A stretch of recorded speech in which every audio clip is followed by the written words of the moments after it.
Having a basic emergency management plan for every organization is extremely important, no matter where you live in the United States or even for the world, for that matter. There's always the potential for some type of an event to take place. An unforeseen event, whether it be a hurricane. This past winter we had a lot of winter storms. We've had tremendous wildfires in California. No matter where we live and work, there's always the chance for disaster to happen. The Red Cross mission is to provide a wealth of services, but also in providing information. We have a multitude of apps. We have an emergency app, a first aid app, a hurricane, tornado, earthquake. So there's a wealth of information out there that are the most critical things that people need to know as a storm is approaching, as a hurricane is approaching, but then also what to do after a storm has passed. So what have you done to get ready?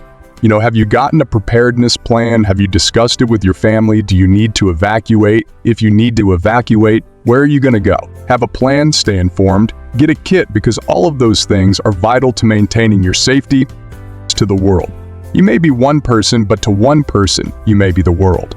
And I think that Red Cross individuals are the world to many people across the United States when faced with disasters. Thank you for watching today's topic. Don't forget to like, comment, and share.